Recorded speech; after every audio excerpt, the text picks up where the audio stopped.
Welcome to the BitNile Grand Prix of Portland, a race that would see a major controversy that would have huge championship implications for the 2023 IndyCar season. This race has tons of action to unpack, so let's go ahead and get right into it. With Portland being the second to last race of the season, it would only be Alex Palou and Scott Dixon still in contention for the championship. Alex Palou would lead Scott Dixon by 74 points coming into this race, and if by the end of the race Alex Palou is 54 points or more ahead of Scott Dixon, he will win the championship with a race still left to go in the season, something that hasn't been done in 17 years. But on the other hand, if Scott Dixon were to somehow push this championship to the final race and win, he would be the first driver in IndyCar history to ever have 7 championships. He already holds the record now with 6, but if he gets 7, he would really put himself into a class of his own and even match the championship records of the likes of Lewis Hamilton and Michael Schumacher over in F1. And luckily enough for us fans, it would be Alex Palou and Scott Dixon starting right next to each other on the starting grid. However, it would be Graham Rahal who got the pole position on Saturday,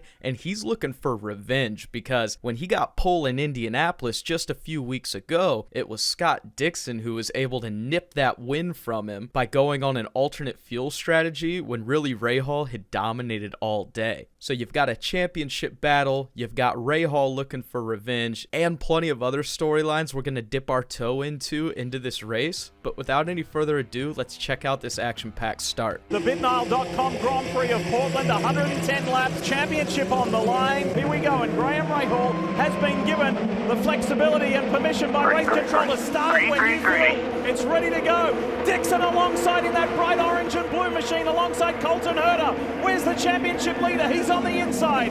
Rahal into turn 1. Do we get through cleanly? There's a lockup, a little bit of contact there. 2 cars going through. I think that might have been Kyle Kirkwood in the pink car going long and hitting one of the barriers, but up front they continue to race. Look at Dixon, orange and blue car, trying to sneak on Colton Herta in the black and yellow. All right, so a really good start there from Palou, able to jump ahead of Scott Dixon by following Colton Herta through those first series of turns there, but the action was not done at all for this first lap. Look at this. Good stuff from the teammates, but the dirt flies. One of those cars is Isla. Grosjean got airborne.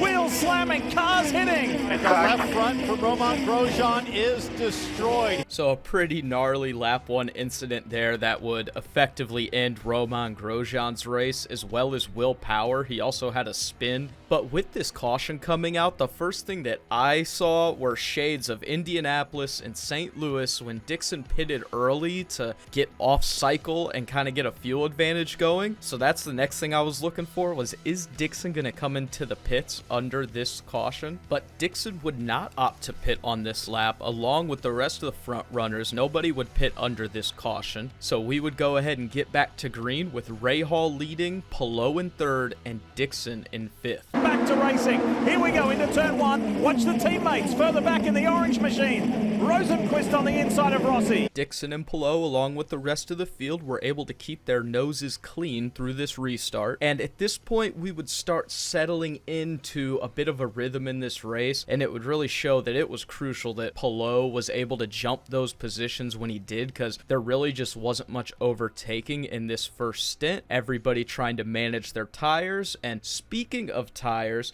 we should start talking a little bit about the tire strategy, because unlike most races in IndyCar, this race was actually a mostly tire limited race versus a fuel limited race, meaning the reason that you'd be coming in for a pit stop is a lot more likely to be due to the tires versus running low on fuel. And Palou and Dixon are both starting on the primaries, while everybody else in the top 5 is starting on reds. Now, it would be around lap 17 or 18 that Herta would really start to lose his red tires, and this would start to negatively impact Dixon as he was not able to get around Herta and was starting to lose time to the leaders. But on the next lap, lap 18, we would see Colton Herta make his way into the pits, finally releasing Scott Dixon into a little bit of free air, and we would also see everybody else up in that top 5 make their way into the pits over the next couple laps. This would unleash Palou and Dixon into the lead of the race, having not made their stop yet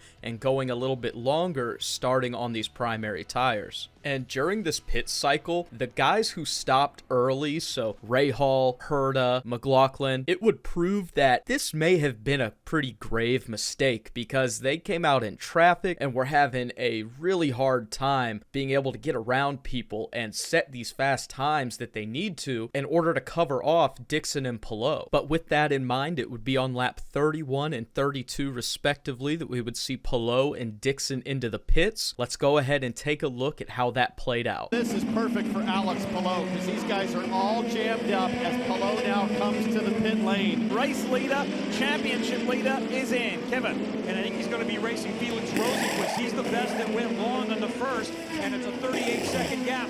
This is the alternate run, so this could determine the race. If he can make this a normal stint, Alex Palou might be home free to a championship. Here comes Scott Dixon. And they had a little bit of lap traffic that Dixon was dealing with, so we'll see if this in-lap was able to be a clean one. They've got another set of sticker primaries laid out. Mike Cole wanted to give it another run just to learn a little bit more and let the track rubber in before they switch to alternate tires. So a quick stop for Dixon. We'll see where he blends in. Took a precious extra second or two, James, to get that front wing change in as Alex Palou is going to go blowing by there at the bottom of the screen. Out comes Dixon into clean air, so Ganassi effectively running 1-2. And just like that, Palou and Dixon are now the effective 1-2 in this race, pulling off a massive overcut against Rahal and the rest of the runners up at the front of the field. Also worth noting here is that Palou went on to the red tires while Dixon went on to the primaries, meaning a little bit of a mix-up in strategy here, and Dixon is expected to be going longer here on this next stint. But as they run now, Palou ahead of Dixon by about 6 seconds here in a Ganassi 1-2. And this next stint would be pretty quiet once again for both of these guys. However, around lap 40, things would start to, let's say, heat up a bit because Alex Palou's red sidewall tires have started to fall off, and Scott Dixon is now making rapid gains on Palou at the front. And by lap 47, the lead was all but erased, as Dixon was now within a second of Alex Palou,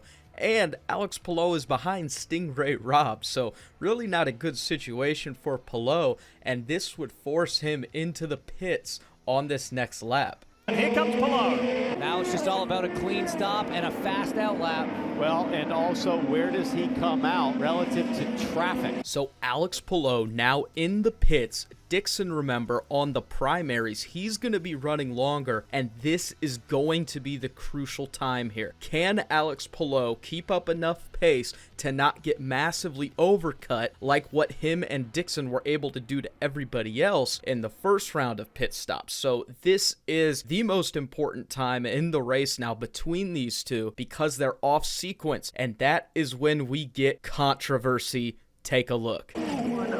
Overtake. Make sure one overtake. So that's the call, overtake. You want to try to get up to speed as quickly as possible on that out lap. Don't get a blocking penalty, Alex Palou. That was absolutely deserving of review. I don't care if it's Helio Castroneves who you're not battling at the lead. That looked like a move in reaction to. So, let's see what race control says. You got to look at it because not only did he move drivers right, maybe after Castroneves did, then Castroneves went back to the left, and so did Palou. He didn't hold that line into turn one. Let's take another look at it. So coming through turn 1 and 2, Castroneves on those hot tires gets that good traction, tries to go to the outside. Now here's where he goes weird touts, and there he's pulled out. And then that's almost 2 blocks. So some very hard racing from Palou there, and if you're asking me, that's gotta be a penalty. I mean, look, he moves over to the right, back to the left. That is like classic blocking, moving multiple times, not letting your opponent even get in there to make a move on you. But we'll see what happens as these things take a little bit of time to look into. So we'll see what happens when the stewards come back and take a look at that. But the reason that this is so crucial is that if Palou gets held up there behind Castroneves, even just for a couple laps, that could easily open the door for Dixon to be able to jump him in the pit stops. And obviously, if he does get a penalty, which the penalty for blocking an IndyCar is usually a drive-through, that penalty would basically destroy Palou's race, opening the championship wide open going into the last round of the season. So let's take a listen to what the stewards decided on this extremely important matter. Message from race control. The Palou-Castro-Neves thing, never put under review.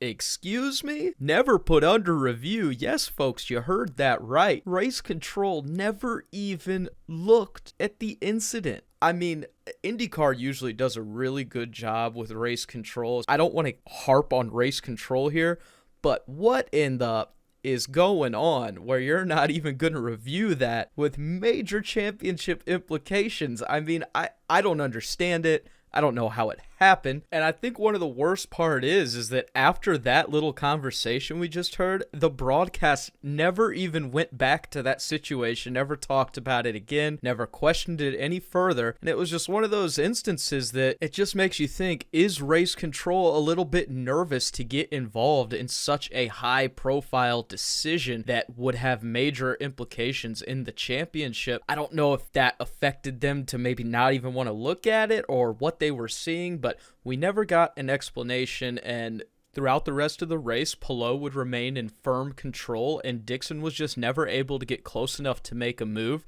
He even got jumped by Rosenquist at one point, so that would do it. Alex Palou had won the championship. He had won the race, and we never got any further notice or word on that. Well, we'll call it a non-decision from race control. They never even looked at it, and I'm just interested to see what you guys think in the comments, so go ahead and let me know your opinions on this situation. If you enjoyed this video, I've got another one on screen now about one of Scott Dixon's best ever drives when he was a rookie. I highly recommend you check it out.